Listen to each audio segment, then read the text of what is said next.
Assalamualaikum warahmatullahi wabarakatuh. Perkenalkan, nama saya Ilham Hasan. Saya merupakan mahasiswa jurusan Psikologi Pendidikan dan Bimbingan, Prodi Bimbingan dan Konseling Universitas Negeri Makassar. Dengan NIM 210404501038 dari kelas BKC. Nah, pada video kali ini saya akan menjelaskan teori kepribadian psikoanalisis ala Sigmund Freud. Nah, video ini diperuntukkan untuk memenuhi tugas ujian tengah semester pada mata kuliah teori-teori kepribadian. Untuk itu, silakan menyimak video berikut ini. Nah, sebelum kita melangkah ke materi, kita harus mengetahui dulu siapa Sigmund Freud ini. Nah, Sigmund Freud ini lahir pada tanggal 6 Mei pada tahun 1856 di Republik Ceko. Nah, Freud ini merupakan anak sulung dari Jacob dan Amalia Natation. Nah, waktu kecil, Sigmund Freud ini menikmati hubungan yang hangat dan penuh rasa kasih sayang dengan ibunya, sehingga di tahun-tahun berikutnya ia melihat hubungan ibu dengan anak itu sebagai hubungan yang paling sempurna dan paling jelas di antara semua hubungan antar manusia. Nah, setelah 4 tahun kelahirannya, Sigmund Freud ini pindah bersama orang tuanya ke Vienna, Austria. Nah, di ibu kota Austria ini menjadi tempat tinggal Sigmund Freud selama hampir 80 tahun. Sampai pada tahun 1938 ketika masuknya Nazi memaksanya pindah ke London.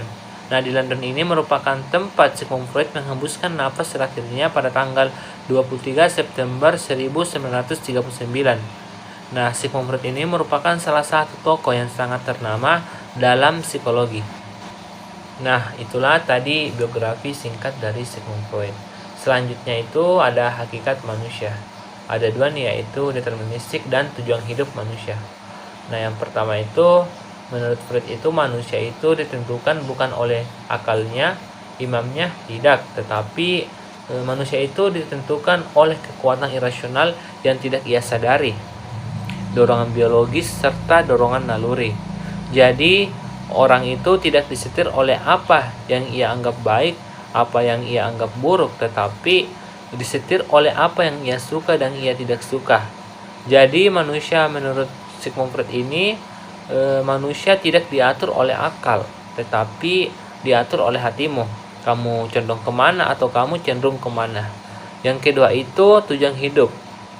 Nah, menurut Sigmund Freud itu tujuan hidup itu ya cari enak, menghindari yang gak enak, mengerjakan ideal kesempurnaan yang kamu impikan. Nah, itulah tadi hakikat kemanusiaan menurut Sigmund Freud. Nah, selanjutnya struktur pikiran menurut Sigmund Freud ada dua struktur. Yang pertama itu pikiran sadar dan kedua itu pikiran bawah sadar. Nah, kita bisa lihat di sini pikiran sadar itu hanya menonjol kecil di atas permukaan laut. Padahal jauh di dalam laut itu sendiri ada bagian yang lebih besar, yaitu pikiran bawah sadar. Misalnya, saya lagi baca buku. Saya mencerna isi buku tersebut, lalu merenungkan isi buku tersebut dalam kehidupan saya. Nah, itu saya lagi memakai pikiran sadar saya, karena saya sadari yang saya lakukan itu dengan sengaja. Nah, itu merupakan bagian kecilnya. Di bawahnya itu ada bagian yang lebih besar, yaitu pikiran bawah sadar. Meskipun kita tidak menyadari bagaimana dia berperan dalam kehidupan kita, karena terjadi otomatis. Nah, meskipun otomatis, tetapi mempengaruhi sebagian besar kondisi psikologis kita. Pikiran bawah sadar ini mempengaruhi banget, bahkan akhirnya konsep ini dipakai oleh orang-orang yang menggunakan hipnoterapi. Nah, menarik banget ya pikiran sadar dan pikiran bawah sadar. Jadi, dengan tahu ini kita perlu hati-hati. Kenapa?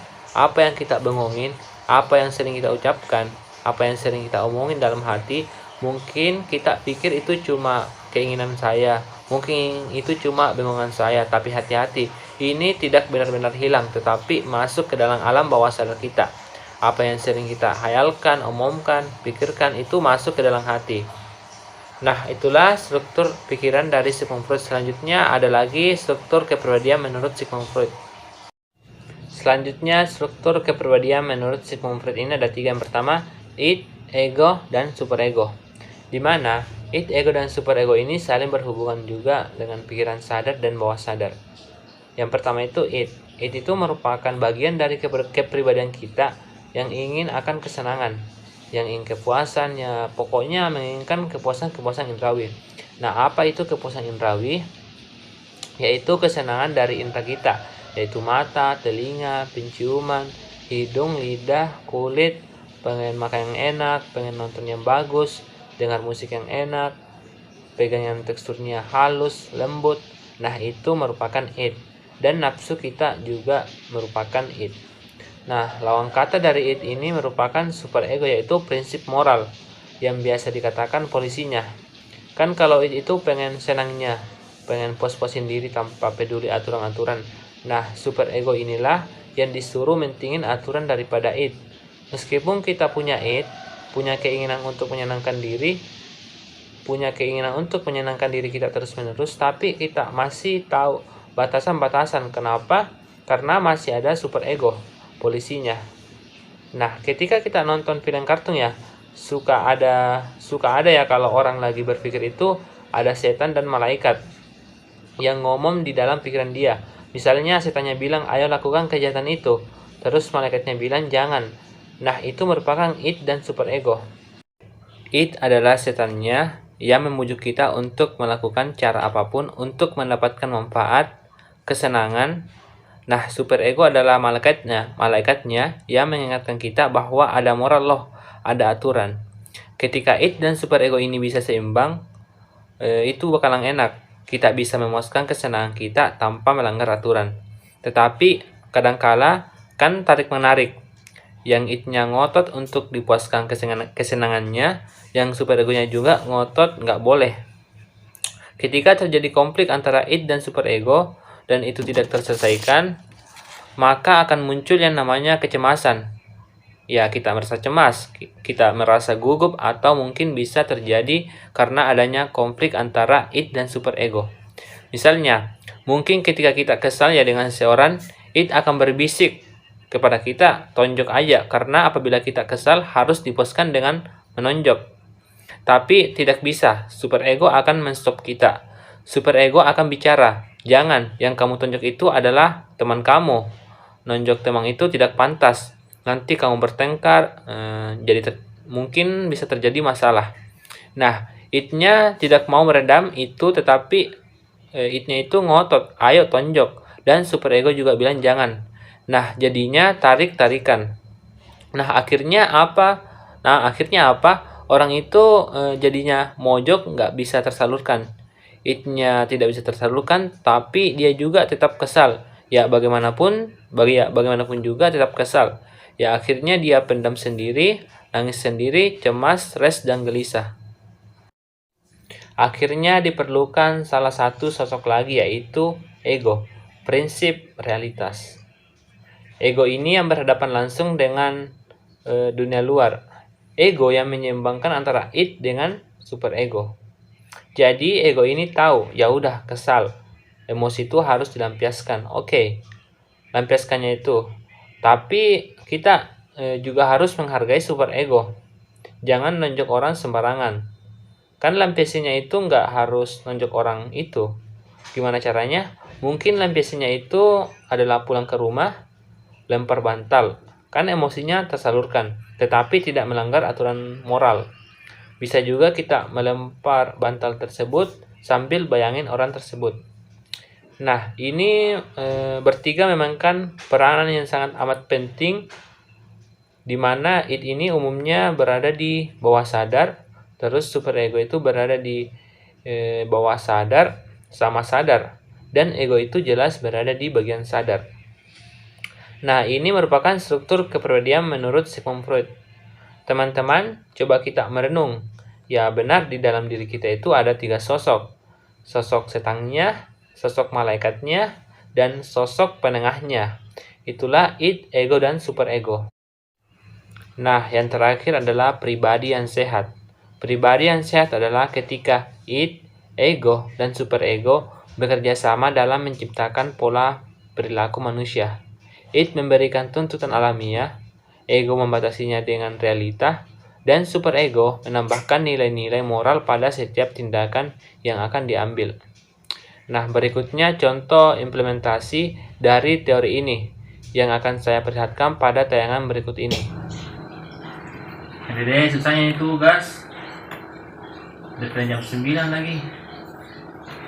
Aduh, stres. Kenapa tugasmu, bro? Hah? Kenapa tugasmu? Belum selesai. Kenapa belum bisa selesai? Tugas yang mana? Jelas sekali yang profesi B, ya profesi B kan? Tugas yang kemananya? Yang kedua itu. Yang kelima?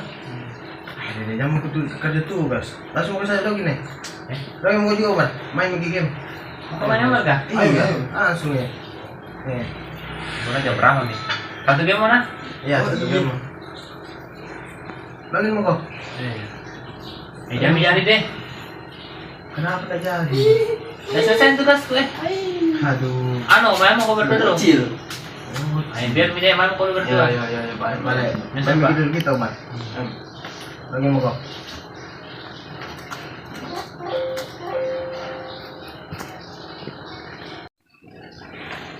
Alhamdulillah selesai, Mak. Selesai mau kok? Iya, aku kumpulin dulu deh. Masih main kok, Kak? Iya, masih main. Iya. Tunggu nah, aku kumpul dulu. Mas kok. Kecil. Ya, Pak, lagi. Ayo, main. Nah, itulah tadi tayangan pengaplikasian dari teori Sigmund Freud. Nah, dari tayangan tadi bisa dilihat ketika saya diajak oleh teman saya untuk bermain game dan saya ingin ikut main itu merupakan id-nya. Nah, di situ saya hampir saja ikut bermain game, tapi karena adanya super ego yang menahan saya untuk tidak ikut main. Nah, di situ juga saya takut untuk bermain karena saya memiliki tugas yang deadline-nya sebentar lagi. Nah, setelah itu ego saya muncul dan menyeimbangkan antara id dan super ego saya, yaitu dengan bermain game setelah saya sudah mengumpulkan tugas. Nah, itulah penjelasan saya mengenai teori psikoanalisis ala Sigmund Freud dan pengaplikasiannya. Terima kasih. Apabila ada kesalahan saya minta maaf. Assalamualaikum warahmatullahi wabarakatuh.